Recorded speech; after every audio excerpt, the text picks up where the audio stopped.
Welcome back to Waking Up with Mindful Serenity Yoga. And we're just going to continue answering questions from the jar, a practice I've been taking part in now for almost 3 years. I can't believe the time has gone that fast. I've done this, I think it was somewhere in the middle of the pandemic. I started doing these exercises because I wanted to be able to assimilate all the learning I've been doing in my 25-year plus yoga practice and my yoga studying and my studying of all Eastern philosophy, science, poetry, psychology, everything I've been interested in knowing more about over the years, so that I, as a human being, could understand life a little bit better and why I'm here and how to cope with it.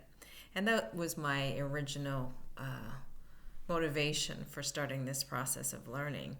And it's advanced to this point where I am trying to assimilate all that I've learned and then share it. I've always been a firm believer that teaching and learning were two sides of the same coin.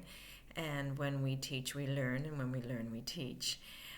So that's another reason why I'm here. I am by no means professing to be some type of expert or perfect human being that is evolved. I am far from perfect and I'm far from evolved. And my teaching is merely here to help enhance my learning. And I'm hoping at the same time that whatever I offer here is of benefit to somebody else. I think we're all on the same journey pretty well, whether we know it or not. We all suffer the same types of internal conflicts and internal disturbances that we need to work through so that we can find peace no matter what is happening to us around us or around us. So again, that is another reason why I'm here. I like to answer a question from the jar and then I go ahead and answer it in a 10-minute time frame. It's perfectly impromptu, perfectly imperfect, because I do not intend to I don't have the motivation anymore to enhance the ego in the sense that I want you to like me and I want you to what I say, be perfect and people pleasing. I am getting beyond those tendencies that many of us humans have, and it took a lot of work, believe me, because I was very much a people pleaser all my life. But I see myself progressing beyond that need to give you what you want. I want to give possibly what you need or what I need, in a sense, which is more important than our desires and our preferences. Wow, did I ever ramble on there? The other thing I wanted to mention during this video, as imperfect as they are, you'll notice a lot of sounds in my background. I have a very busy household. Right now I have someone in the back room cleaning out a spare room that we have, and there's a lot of noise and commotion coming back and forth. I had asked this person to try his best to be mindful of not making too much noise, but he is, like every human being, going to forget and come out and maybe possibly make a noise. I do not want you to think of that as a disturbance or an interruption, but simply part of the process of, experiencing life as it is, as I do these videos. That being said, I lost my timer again. It's one of those things you'll notice me doing throughout these videos, looking for that timer and resetting it. So I am going to reach in without any further ado and grab a question. Now I'm running low. I might need to fill up this jar again with some more worthwhile questions in the future. And this question I had before, it was related to the pandemic. It tells you how old these questions are. So I know it's kind of funny. Oh, I don't think I've done this one. I don't know. It seems like I would have done it because it's such a thing near and dear to my heart. But I'm going to start my timer. And like I do every time I start, I'm not sure this is the way. Can you just hang on? Sorry, my timer's going off in... Start this one. Okay, sorry about that. My timer was going off in little seconds instead of in minutes.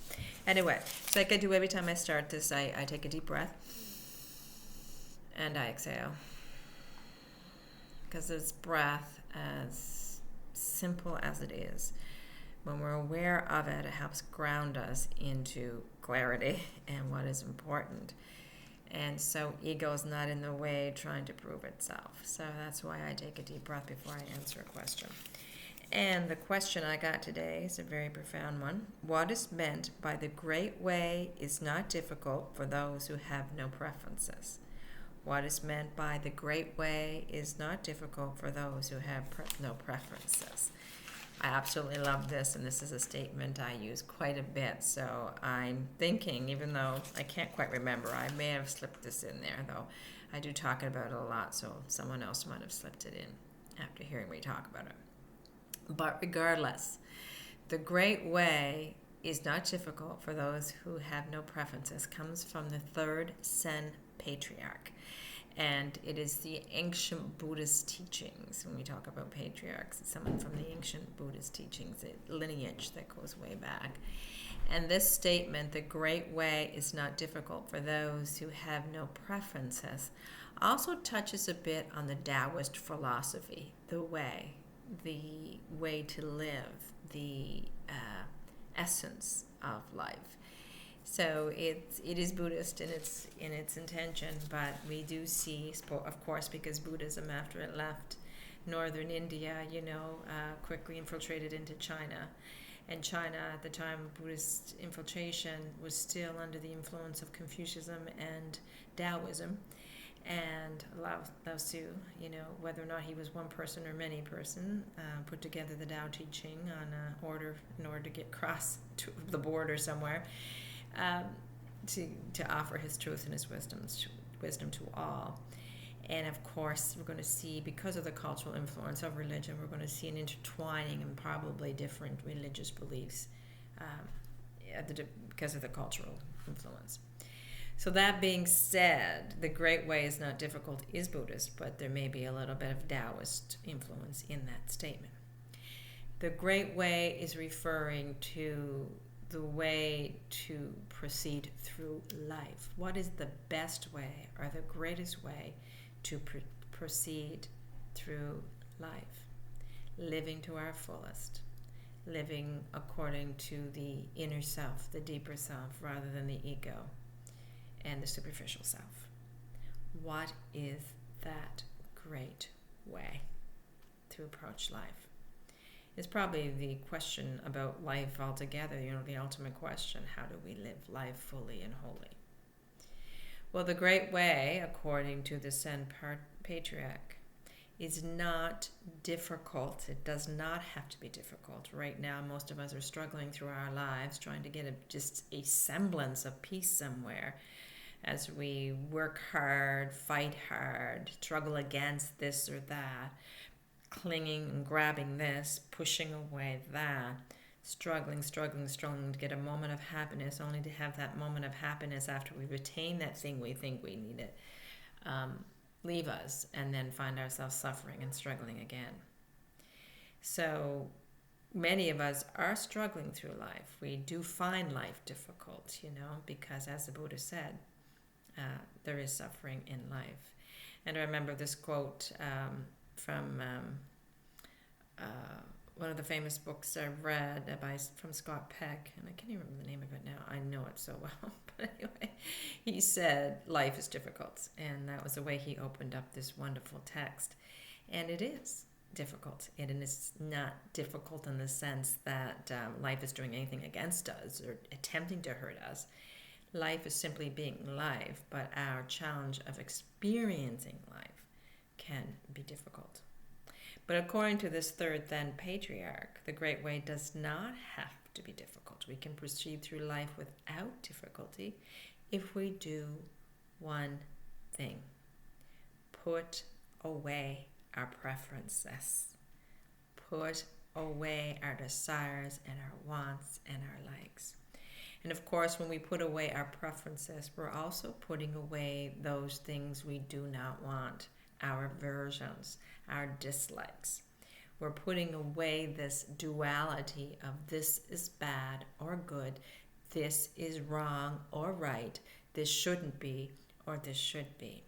When we eliminate that from our conscious thinking as we approach life, we're going to find life is not the process of life, and learning to be the best people we can be is not difficult. It is our preferences that make them difficult. So this takes us back, of course, to the Four Noble Truths. And the first truth is there is suffering. The second truth is there is a cause for suffering. And the cause for suffering, according to the second noble truth of Buddhism, is desire, is preference, is this wanting things to be a certain way, other than how they are. So when we want something to be a certain way other than what it is, we are resisting the way it is. Whenever we prefer something out there and we seek something out there and we decide we like something out there or we don't like something out there, we want that in our external experience. We don't want that in our internal experience. We are preferring, we are suggesting to life that it be the way it suits me, this entity I created, this psyche I created, this personality I created, in this separate body form who I identify as me, with this mind as I identify as me, feels comfortable. My goal is to make this me feel comfortable, and I assume life should be doing what it does in order, with the purpose of making me feel comfortable. When it doesn't make me feel comfortable, then I say there's something wrong with life. But the great way is all about flowing through life as life is, letting life carry us. It's not about this, and I'm going to give you the biggest word that causes all our struggles and our difficulty, is resisting. We do not resist what is. We resist what is when we say life isn't the way I want it now, and I want it to be the way I want it now. That is a form of resistance. That creates the struggle we have as human beings. That creates this whole idea of difficulty as we progress towards the great way. When we are resisting and struggling against life, we are not in the Taoist way. We are not in the Buddhist, the great way of living through life. We are not on the spiritual path that will take us to where we all want to be, whether we know it or not, to that place of inner tranquility, that place of peace, that place of joy, that place of, as the yogis say, Sat Chit Ananda, eternal conscious bliss. This place is not out there. This place is in here. It is not something we go to. It's not something we grasp. It is who we are. Yet we don't see that when we're caught up in our preferring, our grasping, our clinging, all aspects of this resisting the present moment, this experience of life as it shows up right here, right now, to be. We're resisting life when we have preferences. That is why this amazing one line of wisdom says the great way is not difficult for those who have no preferences. Well, that, my dear friends, is all I have to say about that. I think I'm 42 seconds in. Thank you so much for joining me, and namaste.